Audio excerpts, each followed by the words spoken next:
What's up, everybody? Welcome back to Man of Thoughts.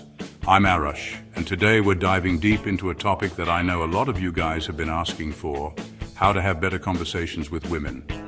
Let's face it, communication is key, and when it comes to building meaningful connections, it's not just about what you say, but how you say it.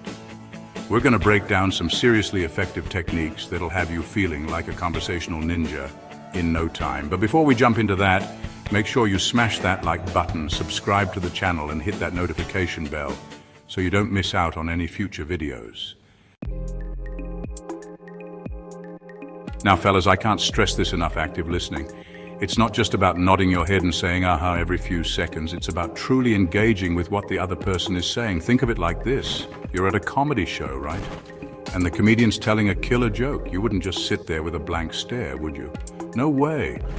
You'd be laughing, reacting, showing them that you're present and engaged. That's what active listening is all about: showing the other person that you're fully present and interested in what they have to say. Make eye contact, ask clarifying questions, and really try to understand their perspective. It's like they say, you have two ears and one mouth for a reason.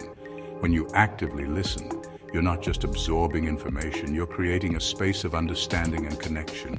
It shows that you value her thoughts and feelings, and that's huge when it comes to building rapport.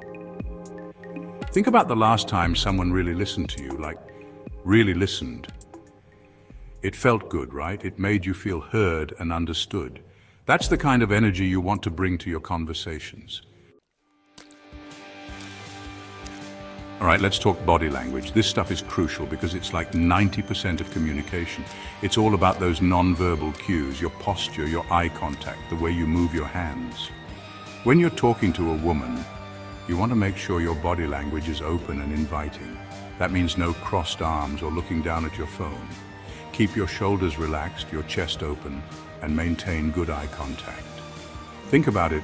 When you see someone with their arms crossed and a frown on their face, do you approach them? Probably not. You're more likely to gravitate towards someone who's smiling, making eye contact, and generally seems approachable. Mirroring is another powerful technique. It's basically subtly mimicking the other person's body language. If they lean in, you lean in. If they cross their legs, you cross yours. It creates this subconscious sense of connection and rapport. But remember, subtlety is key here. You don't want to be like a creepy mime, just mirroring their every move. Just be aware of your body language and make sure it's aligned with the tone of the conversation.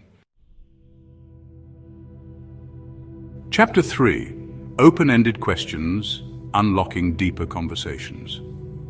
Now let's talk about questions. And not just any questions, open-ended questions. These are the magic keys that unlock deeper, more engaging conversations.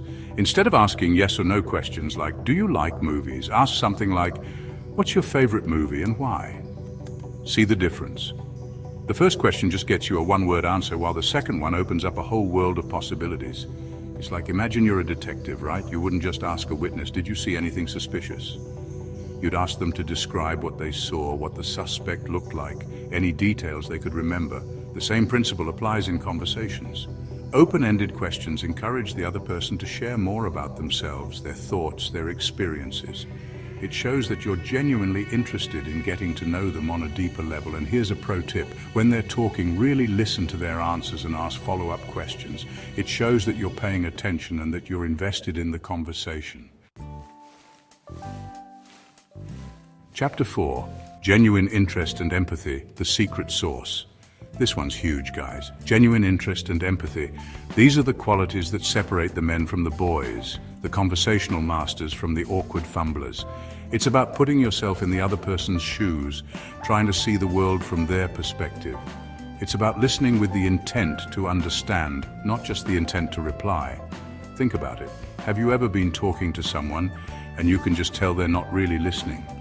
They're just waiting for their turn to talk, or they're more interested in their phone than in what you have to say. It's a major turn-off, right? Don't be that guy. Be the guy who's genuinely interested in what the other person has to say. Be the guy who listens with empathy and understanding. It's not about trying to fix their problems or offer solutions. It's about simply being present and supportive. And here's the thing, people can spot a fake from a mile away, so don't even try to fake genuine interest. It'll just come across as insincere and awkward. Just be yourself, be authentic, and let your natural curiosity guide the conversation. Chapter 5. The Dance of Conversation. Finding your rhythm. All right. We've talked about active listening, body language, open-ended questions, and genuine interest. Now let's bring it all together and talk about the delicate dance of conversation. It's all about finding that sweet spot between talking and listening. You don't want to dominate the conversation and talk about yourself the whole time, but you also don't want to be a silent wallflower. Think of it like a tennis match.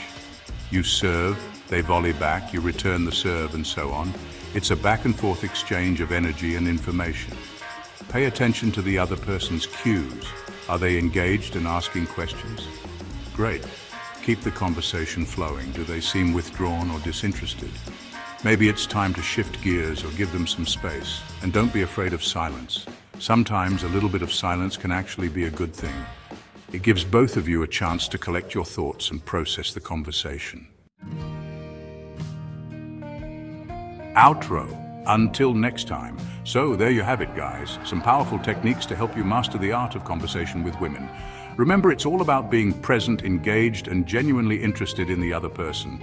If you found this video helpful, make sure you give it a thumbs up and subscribe to the channel for more awesome content. And don't forget to hit that notification bell so you don't miss out on any future videos. I'm constantly exploring new ideas and strategies to help you guys level up your lives, so stay tuned for more epicness coming your way. Thanks for watching.